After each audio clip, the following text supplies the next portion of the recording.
이 시간 우리에게 주시는 하나님의 말씀은 누가복음 6장 20절에서 26절까지의 말씀입니다.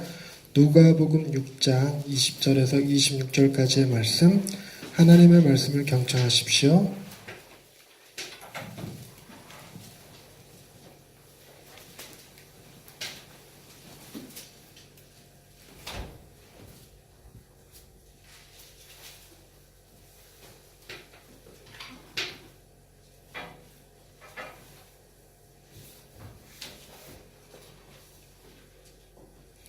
소리가 안 나오는데?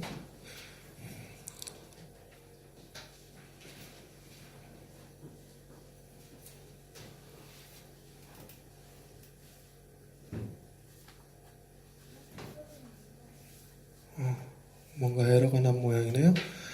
제가 하나님의 말씀을 봉독해 드리겠습니다. 누가복음 6장 20절에서 26절입니다.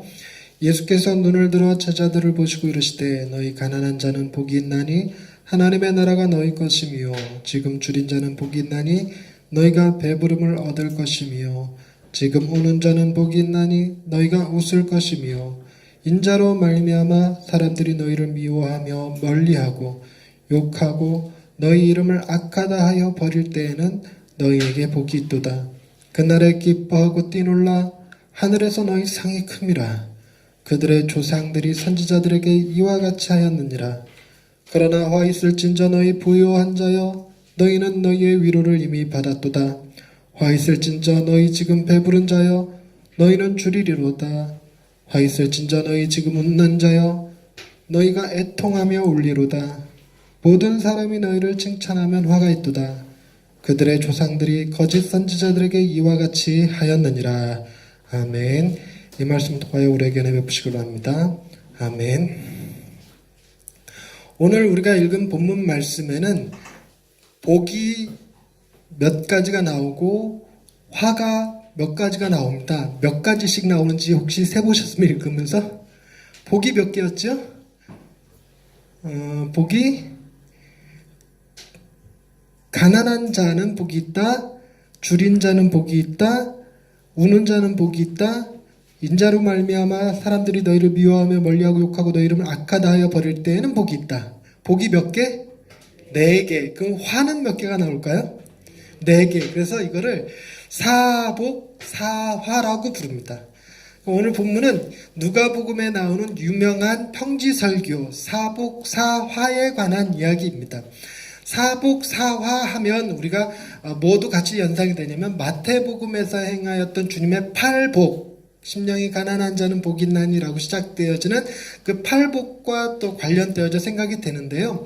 근데 팔복은 산 위에서 행해진 설교라고 해서 산상수훈이라고 부르고 이 사복, 사화는 평지에서 행하신 말씀이라고 해서 평지설교라고 부릅니다.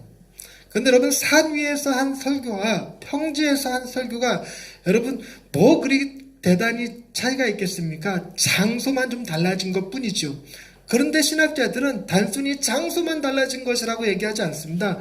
산 위에서 행해진 설교와 산 밑 평지에서 행해진 설교는 다르다라고 여기는데 어떤 차이점이 있냐면 여러분 우리가 살아가는 곳은 산 위일까요? 산 밑일까요?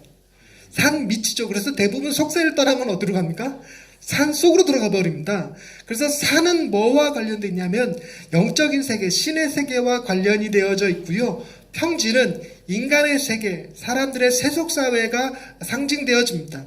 구약에서부터 쭉 이런 상징적 의미로 많이 쓰여졌는데요. 그래서 산에서 음성이 들리면 하나님의 음성이라고 들었어요. 평지에서 들리는 것은 사람들의 아우성이라고 생각을 했습니다. 그래서 마태복음에서 나오는 팔복은 산 위에서 행해진 복이라 하나님의 말씀에 관련된 것이고 평지 설교인 누가복음의 말씀은 이 세상 사람들에게 주어지는 하나님 주님의 변혁적인 이야기를 담고 있습니다. 그래서 변혁이기 때문에 복과 화가 같이 기록되어져 있다는 것이죠. 그런데 여러분 이 복과 화에 대해서 정의해 놓은 거 보면 이게 진짜 복이고 저게 진짜 화일까라는 느낌이 들어요. 복이 첫 번째가 뭐냐면 가난한 게 복이랍니다. 두 번째는 줄인 것, 배고픈 게 복이랍니다. 세 번째는 우는 것이 복이랍니다. 우는 것. 네 번째는 뭐가 복이냐면 핍박받는 거, 거역당하는 거, 괴롭힘 당하는 거, 이런 것들이 복이라고 얘기를 합니다. 그런데 화는 뭘까? 화는 지금 부유한 자들, 배부른 자들, 웃는 자들, 칭찬받는 자들이 곧 화를 당할 거라고 얘기를 합니다. 이들에겐 저주가 임할 거라고 그래요. 여러분, 이상하지 않습니까? 여러분들은 울고 싶습니까? 웃고 싶습니까? 여러분들은 가난하고 싶습니까? 부유하고 싶습니까? 여러분들은 배가 배고픈 것 정도가 아니라 계속 그것이 반복돼서 줄인 상태. 배가 줄인 게 좋으십니까? 배가 부른 것이 좋으십니까? 배가 부른 것도 싫어 이럴 수도 있겠는데 어쨌든 배 부른 게 좋겠죠. 그 다음에 여러분 욕 듣는 게 좋으십니까? 칭찬받는 게 좋으십니까? 칭찬받는 게 좋단 말이죠. 그런데 왜 우리가 좋아하는 것들은 주님께서 화로 정해 놓으시고 우리가 싫어하는 것들은 복이라고 정해 놓으셨는가? 그러니 이 사복사화가요 굉장히 해석하기도 어렵고 적용하기도 정말 어렵고 정말 더 어려운 거는 이거 가지고 설교하기가 정말 어려워요. 그래서 여러분 여태까지 사복사화가 있었다는 얘기 못 들어보셨죠? 그래서 사복사화를 가지고 교회에서 설교를 해서 여러분 우는 자가 되셔야 됩니다. 줄인 자가 되셔야 됩니다. 이럴 수 없잖아요. 우리는 예수 믿으면 어떻게 될 거라고 생각하냐면 배부른 자 될 것이고 칭찬 듣는 자 될 것이고 부유한 자 될 것이라고 배우는데 그것과 정면으로 배치되는 것만 같은 이 말씀이니까 차라리 뭘 설교하는 게 편하냐면 가난한 자는 복이 있다라고 말하기보다 마태복음 버전처럼 심령이 가난한 자는 복이 있다 말하는 게 훨씬 편하단 말이에요. 그러니까 심령이 가난한 자다 그러면 여러분 그런 생각할 수 있잖아요. 그래 내가 부유하지만 마음이 영적으로 조금 갈급해 이런 사람들이 있어요. 여러분 돈 많다고 해서 마음도 풍요롭지가 않거든요. 돈 많은 사람들이 왠지 그런 소리를 해요. 아무리 먹어도 허하고 아무리 좋은 차 타고 아무리 좋은 놀이동산에 가도 마음이 즐겁지가 않도다 하는 말을. 그러니까 그런 사람들이 차라리 어떤 말씀이 확 와닿냐면 심령이 가난한 자는 복이 있다는 말씀이 더 와닿는단 말입니다. 여러분들은 어떻습니까? 심령이 가난한 자가 복이 있다 하는 말과 그냥 가난한 자가 복이 있다고 하는 말 중 어떤 것이 여러분에게는 마음이 더 편합니까? 우리 교회 여러분들도 마찬가지로 심령이 가난한 자가 복이 있다 하는 것이 마음이 더 편하실 겁니다. 여러분, 우리는 가난한 사람들이 아닙니다. 우리가 상대적으로 부유한 사람들과 비교하니 우리나라 GDP랑 비교를 하니 내가 가난한 것 같지만 여러분 우리나라에 와서 일하고 있는 외국인 근로자들과 비교하면 결코 가난한 자들이 아니지요. 여러분 우리나라는 굶어 죽는 일이 없어진 나라입니다. 여러분 전염병으로 죽는 일도 흔치 않아요. 여러분 그 사스 공포라든가 여러가지 전염병으로 몇 사람 죽어나갈 때 여러분 10명만 죽어나가면 호들갑을 떠는데요. 옛날에는 몇천 명 몇만 명씩 죽었어요. 흑사병이 유럽을 강타했을 때 죽은 사람들의 숫자는 상상을 초월합니다. 유럽 인구의 3분의 1이 죽었으니까요. 그런데 여러분 지금은 그런 게 없어진 시대입니다. 없어진 시대. 그러니 우리가 가난한 자가 아니죠. 여러분 이 시대에 살면서 우리가 가난한 자라고 스스로 생각하면서 하나님 앞에 부유를 달라고 기도하고 있으면 그것은 블랙홀과 같은 욕심이에요. 아무리 채워도 채워지지 않는 소금물 마시고 있는 사람의 갈증처럼 느껴지는 것입니다. 그러니 여러분 우리는 가난한 자가 복이 있다라는 말보다 뭐가 더 좋냐면 심령이 가난한 자가 복이 있다는 말이 더 좋아요. 그러니 여러분 정말 엄밀하게 오늘 본문의 말씀을 직면해서 보면 여러분 우리는 화가 임할 존재입니까? 복이 임할 존재입니까? 복이 임할 존재라고요? 화가 임할 존재죠. 우리는 우는 사람들입니까? 여러분 지난 한 주 동안 우는 일이 많으셨습니까? 웃는 일이 많으셨습니까? 웃는 일이 많으셨. 근데 표정들 보니까 목사님 몰라서 그러시죠. 많이 울었어요. 이 인간 때문에 울고 저 인간 때문에 울고. 저희 아이들이 오늘 제주도로 졸업여행을 갑니다. 학원에서 가는 졸업여행인데 초등학교 졸업여행을 작년에 갔어야 되는데 작년에 일이 생겨서 못 가고 1년 미뤄져서 오늘 가요. 오늘 가는데 가는 아이들 중에 한 명이 어머니가 그러더랍니다. 애가 이제 졸업여행을 가는데 남편 보고 그러는 거죠. 저 인간만 출장 가면 내 세상인데 그러더라는 거죠. 여러분 다 웃었죠 지금? 화 있을진저. 너희 지금 웃는 자들이요. 우리는 복보다 화가 더 가까이에 있는 사람들입니다. 그런데 여러분 사람들이 이 말을 되게 싫어해요. 나 같은 이거 되게 싫어요. 죄인이란 말 싫어해서 어떻게 가사를 바꿔 부르냐면 나 같은 영혼 살리시 이렇게 바꿔요. 여러분 우리가 죄인이란 말을 현대인들은 참 싫어하거든요. 그런데 여러분 우리는 죄인입니까 아닙니까? 여러분은 죄인입니까 아닙니까? 여러분 우리가 죄인이라는 말을 싫어할 때는 그 죄인이라는 것 때문에 심판받을 것 때문에 싫어하거든요. 그래서 심판받지 않으려고 뇌물을 쓰든가 권력을 쓰든가 힘을 쓰든가 해서 죄를 면해 보려고 합니다. 그러니 제일 좋은 건 뭐냐면 내가 죄인 아니라고 내가 죄 지은 거 아니라고 나 누명 쓴 거라고 정치적인 모함이야 뭐 이렇게 하는 거죠. 자기가 5.18 갖고 헛소리 해대놓고 정치적 모함이라고 뭐 이래버리면 이건 정말 문제 있는 거죠. 그런데 오늘날 사람들이 다 그렇다는 겁니다. 근데 우리가 죄인이란 말을 편하게 쓸 수 있는 이유가 뭐냐면 우리는 무한 죄인이라고 하는 앞에 형용사가 하나 붙어요. 무슨 죄인이라는 말이 붙을까요? 용서받은 죄인이에요. 용서받은 죄인. 내가 죄인이라고 고백하는 것이 벌을 받는 것을 의미하는 것이 아니라 내가 죄인이라고 고백하는 것이 하나님의 은혜를 받는다라는 의미로 하나님의 사랑과 긍휼을 내가 덧입는다는 의미로 쓰는 표현이기 때문에 우리가 죄인이라는 말을 좋아한다기보다 쓰는 걸 두려워하지 않습니다. 그래서 여러분 그러나 죄인이라는 말보다 더 심한 게 뭐냐면 우리는 화를 당할 존재라는 말은 좀처럼 쓰기 어렵죠. 여러분 하나님이 그 공의를 가지고 정말 우리를 심판하신다고 하면 여러분들의 삶은 하나님 앞에 칭찬받을 삶입니까? 책망 들을 삶입니까? 여러분 우리가 이런 얘기를 하거든요. 하나님이 어떤 사람을 심판하실 때 무엇을 기준으로 삼아서 이 사람이 잘했다 못했다라고 얘기를 할 것인가, 그 기준으로 삼을 때 하나님의 법을 들이대면 전부 다 죽을 수밖에 없거든요. 그러니까 조금 완화시켜서 이렇게 해본다고 생각해 보십시다. 사람들의 이 목에다가 하나님께서 특수장치로다가 녹음기를 넣어놓으셨어요. 그래서 그 녹음기는 뭘 녹음하냐면 그 사람이 했던 도덕적인 명제들에 대한 이야기들을 다 담아놓는 거예요. 애들한테 쓰레기 버리면 안 돼! 라고 말했던 거, 교통신호 잘 지켜야 돼! 라고 말했던 거, 거짓말하면 안 돼! 때리면 안 돼! 속이면 안 돼! 나쁜 짓 하면 안 돼! 라고 말했던 모든 자기 자신이 세웠던 도덕적 기준들을 꺼내서 하나님이 그걸 틀어놓고 이거대로 넌 살았냐? 라고 심판을 하신다면 여러분 우리는 어떨까요? 더 심하게 목사님들에게 더도 말고 덜도 말고 네가 설교하는 거 그거 기준으로 한번 심판해보자. 그러면 목사님들 중에 그 심판을 통과할 수 있는 사람이 있을까요? 없을 거라는 거죠. 우리가 어떻게 살아야 옳게 사는 건지, 어떻게 살아야 착하게 사는 건지 다 알면서도 그렇게 살지 못하는 존재니 당연히 화가 임해야죠. 화.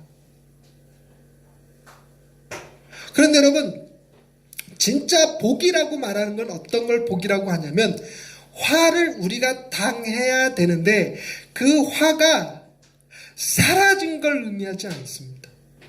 그러니까 화가 사라졌다기보다 말이 좀 이상하긴 한데 유보되어진 것. 내가 널 심판할 건데 내가 너에게 집행유예 10년 때려서 좀 더 두고 본 다음에 심판할게. 여러분 그러면 그 사람의 마음이 평강이 있을까요? 아닙니다. 또 뭐도 평강이 없냐면 나한테 3천만 원 꼬간 거 내가 탕감해 줄게 라고 말하면 마음이 평강이 임할 것 같죠? 아닙니다. 무슨 생각하냐면 저 인간 언제 마음이 돌변할지 모르는데, 그러면서 뭐라고 그러냐면 탕감 받는 주제에 뭐라고 그러냐면 각서 쓰시죠. 여기 서류 하나만 쓰시죠. 진짜로 탕감해 주시는지. 그럼 내가 열받아서 탕감해 주겠어? 나 못 믿어? 나 전재훈이야. 나 못 믿어. 이런단 말이에요. 그런데 여러분 믿겠습니까? 여러분 부부간에도 못 믿어요. 부부간에도 못 믿어.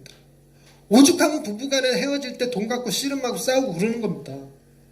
그런데 여러분 뭐 할 경우는 이게 마음의 평강이 임했냐면 나한테 3천만 원이 빚이 있는데 다른 누군가가 대신 빚을 갚아줬어.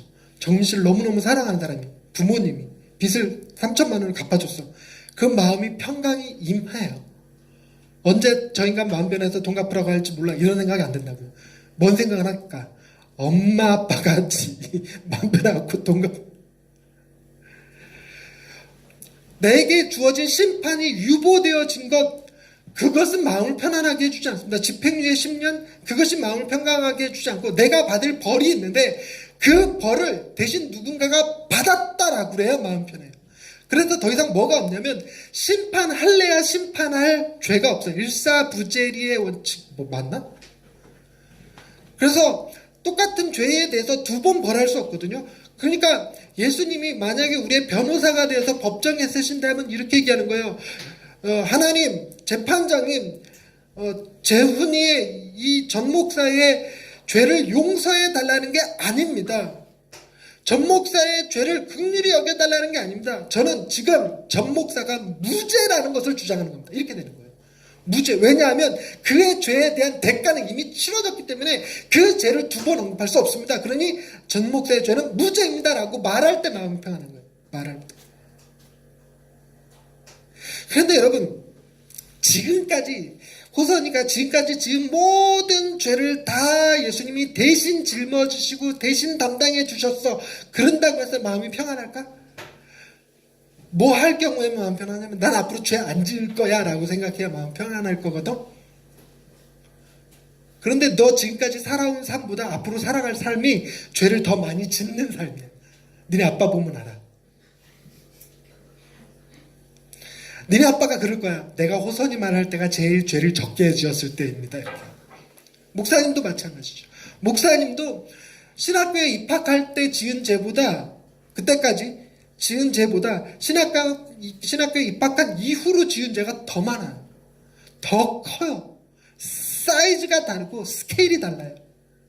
그러니까 여러분 내 죄를 지금까지 지은 모든 죄를 다 주님이 담당해 주셨다로 우리가 마음 평안한 게 아니라 뭐 할 경우에만 마음 평안하냐면 내가 앞으로 지을 모든 죄까지 다 용서해 주셨다라고 다 대신 담당해 주셨다라고 생각할 때야 비로소 마음에 평강이 임하는 법입니다. 여러분 양자됨이라고 하는 말의 의미를 이해하실지 모르는데요. 제가 만약에 호선이를 제 아들로 입양한다고 생각해 보십시다. 제가 호선이를 입양할 때 호선이가 내 아들이 되면 절대 나한테 대들지 않고 공부 열심히 하고 도둑질 안 하고 속썩이지 않고 착하게 성장해서 돈 잘 벌고 가정 잘 꾸리고 물론 효도할 것까지는 바라지 않지만 사회적인 무리를 일으키지 않은 채 건강한 사회인으로 사회 구성원으로 살아가게 될 거라는 전제하에 입양할까요? 그렇지 않습니다. 입양한다고 마음먹을 때는 네가 지금까지 어떤 삶을 살아왔던 내가 다 품을게. 그리고 앞으로 어떤 잘못을 저지른다 할지라도 내가 다 그거 감당할게 라는 가능성이 세워져야 양자로 입양합니다. 그래서 네가 남의 물건을 파손하게 되면 내가 변상해주고 네가 다른 사람을 다치게 하면 내가 치료비를 내주고 네가 어려움을 당하면 내가 빚도 갚아주고 사업자금도 대주고 다 하는 것을 전제로 해야 내가 입양할 수가 있는 거예요. 입양이라는 게 그렇습니다. 그러니까 하나님이 우리를 당신의 아들로 입양, 양자로 삼아주셨을 때에는 지금까지 지은 죄만 일단 용서해주고 앞으로는 잘해 하고 입양하는 게 아니라 네가 앞으로 어떤 잘못을 저지르든 그 모든 것까지 내가 다 감당하고 널 내 전으로 입양할게 하는 게 그 양자들입니다. 그럼 오늘 본문 말씀으로 되돌아가십시다. 그러면 여러분 복과 화가 오늘 본문 말씀에 기록되어 있는데 여러분은 복을 받을 대상들입니까? 화를 당할 대상들입니까? 화를 당할 대상들입니다. 그러면 지금부터 우리가 깨우쳐서 복 받을 자로 변화되어야 되겠습니까? 변화되어야겠지요. 앞으로는 여러분 가급적 웃지 말고 우시고, 가급적 배부르기보다 배가 줄이시길 바라고, 가급적 여러분 부유한 자 되기보다 가난한 자 되시기를 주님의 이름으로 축원드립니다. 아무도 아멘 안 해. 이런 상황이란 말이죠. 더 놀라운 건 뭐냐면, 여러분 지금 이 말씀을 직접적으로 듣는 사람이 현재 가난하고, 현재 줄이고, 현재 울고 있고, 현재 핍박당하고 있는 그 사람들은 복의 대상일까요?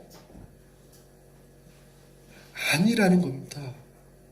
왜냐하면 주님이 지금 현 상태가 그러한 사람들을 얘기하는 게 아니고,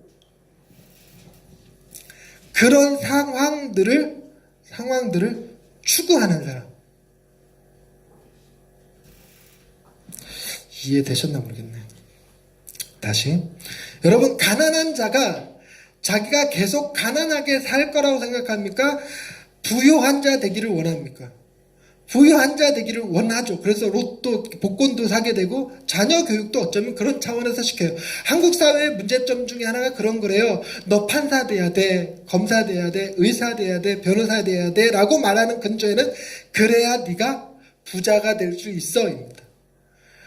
네가 의사가 돼서 아픈 사람들 돌봐줘, 네가 변호사가 되어서 억울한 사람들 좀 변호 좀 해줘 라고 시키는 게 아니라, 네가 그거 돼야 돈을 벌 수 있다고 말하니, 의사가 부모님 말씀 듣고 의사가 된 사람들의 삶의 목표가 뭐냐면 돈 버는 거예요. 돈 버는 거.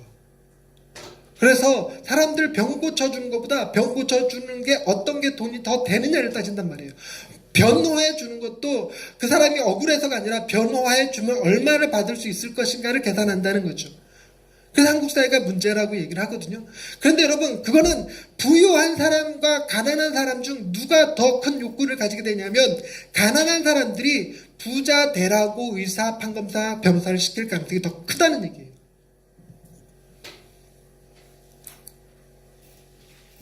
제가 목사 되겠다 그럴 때 저희 아버지가 길길이 반대하셨어요.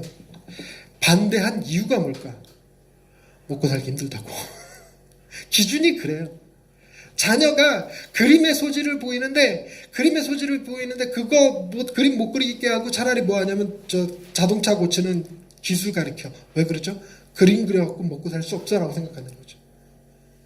제가 목사가 안 됐으면 무엇이 됐을까 생각해 보면 저는 아마 연극인이 되었을 겁니다. 그러니까 제가 하고 싶은 일이 그거였어요. 저는 무대가 필요한 사람이었어요. 무대가. 그러니까 연극을 했을 것 같은데, 연극한다고 해서 우리 아버지 더더욱 반대했을 것 같아요. 더 먹고 살기 힘든 지금. 그런데 여러분, 내가 먹고 살기가 좋다면, 그러니까 네가 무슨 직업을 가지든 네가 평생 동안 먹고 사는 문제는 내가 해결해 줄 수 있다 그러면, 그 부유함으로 인해서 자녀들에게 돈 벌기 위해 의사 되라고 안 하겠죠. 돈 벌기 위해 변호사 되라고 안 할 겁니다. 먹고 사는 문제에 결부돼서 연극인 하지마, 목사 하지마 소리 안 할 겁니다. 왜냐하면 네가 뭘 하든 내가 지원해 줄게. 할 수만 있으면. 그러니까 여러분, 지향성이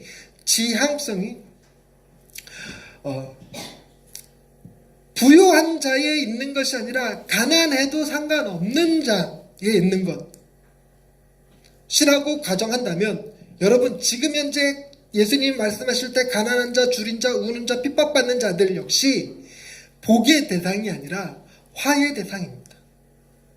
그런데 생각해 보십시다. 복의 대상이 어떤 사람이냐면, 가난한 사람인데 평생 가난하게 살기를 작정해. 줄인 사람인데 평생 줄이며 살기를 작정해. 지금 우는 사람인데 평생 울기를 작정해. 지금 핍박받는데 평생 핍박받기를 작정해. 그런 사람 보고 복 있는 사람이라고 합니까? 미친 사람이라고 합니까? 네? 미친 사람이라고 그러죠. 미친 사람이라고 그래요. 그래서 여러분, 예수님께서 사복, 사화를 얘기할 때, 누군가는 복을 받고 누군가는 화를 받는구나 라고 생각하면 틀린 생각이라는 겁니다.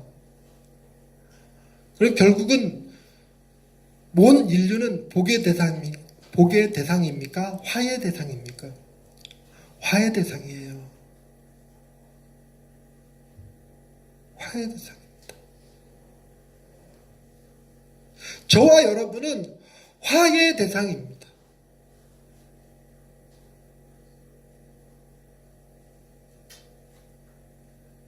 할렐루야. 이게 뭐와 같은 개념이냐면, 여러분은 죄인입니다. 그러면 아멘 하실 수 있나요? 한번 해볼까요? 여러분은 죄인입니다. 그렇게 말할 수 있는 것이 우리는 용서받은 죄인이기 때문에 그래요. 나는 내가 죄인이라서 참 감사해요. 그래서 나는 주님이 필요하고, 그래서 나는 주의 은혜가 필요하고, 그래서 나는 내 아버지 되시는 하나님이 내 아버지 되심이 너무너무 소중해요. 왜냐하면 나는 죄인이기 때문에 그래요. 라는 겁니다. 내가 의인이었으면 하나님 필요 없죠. 하나님의 능력과 상관없이 내가 내 구원을 이룰 거니까. 내가 의인이면 하나님의 은혜 같은 거 필요 없어요. 내가 받을 상이 있을 건데 뭐. 근데 내가 의인이 아니라서 주님이 필요하고, 내가 의인이 아니라서 하나님이 필요하듯이, 여러분, 내가 복의 대상이 아니라서, 내가 화를 당할 존재라서 더더욱 누가 필요하냐면 그 주님이, 그 하나님이 필요한 자인 겁니다. 주님이 이런 말씀하셨어요. 건강한 사람에게는 의인이 쓸데없듯이 병든 자에게라야 의인이 쓸데있느니라 라고 말씀하셨어요. 그러면서 나는 의인을 부르러 온 것이 아니라 죄인을 부르러 왔노라 이렇게 얘기합니다. 우리 생각이 이런 생각할 수 있어요. 세상에는 건강한 사람과 병든 사람 두 종류가 있다고 생각하죠. 그렇지 않습니다. 세상에서는 건강하다고 착각하는 병든 사람과 병든 걸 아는 병든 사람만 존재합니다. 제가 아는 지인 목사님이 중독을 전공을 하셨어요. 중독 박사학위를 준비하시는데, 미국에서 중독 학회가 있어서, 이제 우리나라엔 중독 학회가 아직 없다고 그러더라고요. 미국에 중독 학회가 있어서 이제 거기를 통해서 수업을 받으시는데, 거기에 의하면 모든 사람은 다 중독 증세를 가지고 있답니다. 여러분, 도박하는 건 중독입니까? 아닙니까? 중독 아니죠? 그럼 도박을 절대 하면 안 된다는 중독일까요? 아닐까요? 도박을 절대 하면 안 된다고 생각하는 건 중독일까요? 아닐까요? 그것도 중독이에요. 그럼 또 뭐 이것도 있어요. 도박은 가끔 해도 돼. 이건 중독일까요? 아닐까요? 이것도 중독이래. 뭐야? 그러니까 그 중독학회에서는 그러는 거예요. 모든 사람이 다 중독이라는 거예요. 난 그 말을 본인은 어떻게 이해했는지 모르는데, 나는 내 귀에는 딱 이게 뭔 헛소리야 이렇게 들려요. 그러니까 착한 건 착한 콤플렉스, 나쁜 건 나쁜 콤플렉스, 뭐 이렇게 다가요. 여러분, 좋은 아빠가 되려는 건 한국 사람들에게 무슨 콤플렉스가 있냐면 슈퍼맨 콤플렉스가 있기 때문이래요. 다 예뻐지고 싶어 하는 건, 예쁘려고 노력하는 것은 공주 콤플렉스가 걸려있기 때문에 그렇다네요. 뭐야 그러면 예뻐지려고 안 하면 그러면 좀 콤플렉스, 못난 인형 콤플렉스요?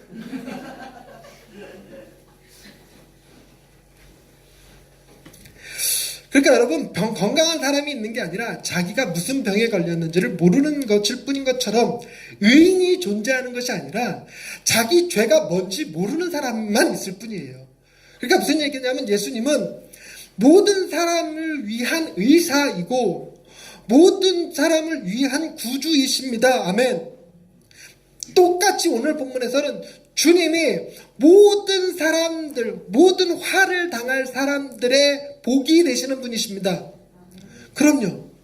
그래서 여러분, 오늘 본문 말씀에 주님이 23절 말씀을 읽어보세요. 그날에 기뻐하고 뛰놀라 하늘에서 너희 상이 큼이라. 그들의 조상들이 누구에게?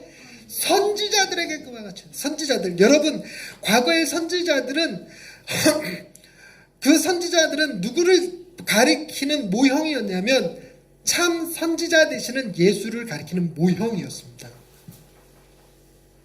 그래서 하나님께서 참 선지자들에게 늘 언제나 고행을 요구하셨어요. 뭐 맨발로 살아라, 우리가 잘 아는 호세아 같은 경우는 고멜, 음탕한 여자 고멜과 결혼해라. 어떤 선지자에게는 한쪽으로만 누워서 지내라. 어떤 선지자에게는 어떤 음식만, 또 요한 같은 세례 요한 같은 선지자에게 메뚜기와 석청만 먹어라 이렇게 시켰단 말이에요. 그게 뭐냐면 장차 오실 참 선지자가 그렇게 가난하고 줄이고 배고픈 사람이라는 것을, 핍박받는 사람이라는 것을 보여주기 위한 거예요. 그런데 문제는 그런 참 선지자 되시는 예수님이 그런 삶을 살아서 뭐 받아야 되는 거냐면 복 받아야 되는 거였어요. 복. 그런데 여러분 우리가 알다시피 그분이 그런 삶을 살아서 복 받은 게 아니라 화를 받으셨어요. 하나님에게 버림받으셨어요. 엘리 엘리 라마 사박다니, 아버지 아버지 어찌하여 나를 버리시나이까 라고 하는 그 지경까지 가셨단 말이에요. 왜 그렇게 사시고 그 화를 당하셨을까? 왜냐하면 우리가 화 당할 존재이기 때문에 우리가 당할 화를 그분이 대신 담당하시고 우리에게는 반대로 복 주시기 위함이셨다는 겁니다. 그래서 여러분 우리는 늘 무슨 생각을 가지고 살아야 되냐면, 주여 저는 죄인입니다. 아멘. 주여 저는 화를 당할 존재입니다. 아멘. 그러나 저는 구원받은 죄인입니다. 용서받은 죄인입니다. 그러나 저는 복 있는 저주받은 자입니다. 그래서 여러분 우리가 이 땅에 살아가면서 가끔 줄일 때 있어요. 배가 고프든 마음이 허하든 어떤 형태로든 정말로 가난해져서 정말 바닥을 쳤다라고 생각을 했는데, 우리 목사님들 표현으로 그러거든요. 바닥을 쳤다라고 생각했는데 땅 파고 앉았더라고.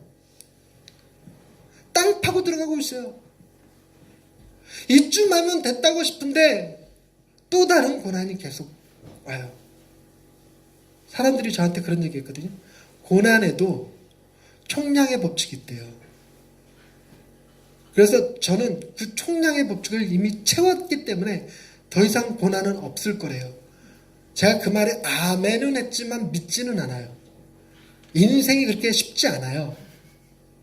인생 그렇게 만만하지 않습니다. 그러니까 여러분 앞에 인생에 시온의 대로가 있을 거라고 믿으십니까? 가시밭길이 가끔은 만날 수 있을 거라고 생각하십니까? 우리는 가시밭길이 가끔씩 있어요. 어쩔 때는 선택적으로 가시밭길 가야 되고, 어쩔 때는 선택적으로 좁은 문에 들어갈 수밖에 없고, 어쩔 때는 정말 밀어넣듯이 좁은 길을 걷는 수밖에 없는 때도 있어요.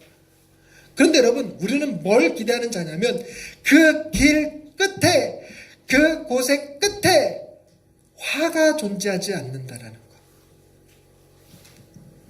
우리에겐 예비된 복이 있다는 사실을 기억하는 것이 매우 중요합니다.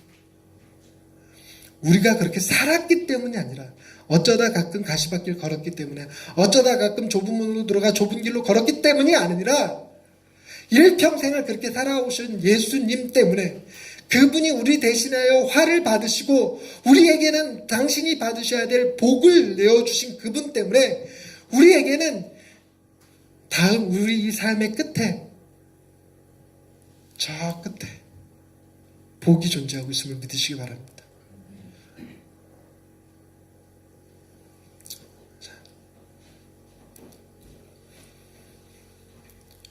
두 사람이 길을 걸어가고 있습니다. 한 사람은 길이 넓은 길을 가고 있습니다. 넓은 길이고 중간중간에 풍경도 너무 예쁘고 중간중간에 휴게소들도 잘 돼 있고, 게다가 무려 그 길을 막 가는 사람이 있어요. 그런데 그 길 끝에 보니까 낭떠러지가 존재해요. 낭떠러지. 또 한 사람은 길이 굉장히 좁아, 울퉁불퉁해, 피곤해. 그런데 그 길 끝에 이렇게 눈 들어서 보니까 와우, 에덴 동산이 저기 있는 거예요. 에덴 동산이. 그래서 이 길을 가기만 하면 나는 저 에덴 동산에 도착하겠다라고 생각하는 사람이 있어요. 낭떠러지가 앞에 있다고, 낭떠러지가 앞에 떨어지는 것이 보이는 걸 보고 달리는 사람과 에덴 동산이 앞에 보인다고 생각하고 가는 사람 중 누구의 마음이 더 평안할까? 누구의 몸이 더 편안할까? 여러분은 편안하고 싶습니까? 평안하고 싶습니까? 편안함은 혹 사람마다 다를 수 있을지라도 우리는 모두 다 평안한 사람들 되시기를 주님의 이름으로 축원드립니다. 우리 길 끝에 주님이 예비하신 복이 있음을 믿으시기 바랍니다. 기도하십시다. 하나님, 우리의 삶이 복 받기에 합당하지 않은 삶임을 잘 압니다. 아무리 노력해도 안 되고 또 그것이 옳은 길인지 번번이 헷갈릴 때도 많습니다. 왜 우리는 부유하면 안 됩니까? 왜 우리는 배부르면 안 됩니까? 왜 우리는 세상으로부터 칭찬 들으면 안 됩니까? 왜 주님을 따른다는 이유만으로 줄여야 하고 가난해야 하고 핍박받아야만 합니까? 왜 우리는 주님을 믿는다는 이유로 날마다 울어야 합니까? 우리가 이런 생각을 품고 있음에도 불구하고 주님은 우리가 당할 화를 대신 담당하시고 우리에게는 주님이 받으셔야 될 영광된 복을 허락하시니 감사합니다. 우리가 비록 자꾸만 세상의 유혹에 세상의 가치 기준에 흔들려 부유함을 추구하며 부유하지 못하다 하여 원망하고 불평하고 살아간다 할지라도 주여 말씀 앞에 다시 돌이키게 하시고 눈을 들어 에덴 동산이 우리에게 예비된 복이 있음을 바라볼 수 있는 예양의 식구들 다 되게 하옵소서. 그리하여 지금의 잠깐의 가시밭길도 지금의 잠깐의 좁은 길도 평안한 마음으로 기쁨을 잃지 않고 지나갈 수 있는 예양의 식구들 다 되게 하옵소서. 예수님의 이름으로 기도드립니다. 아멘.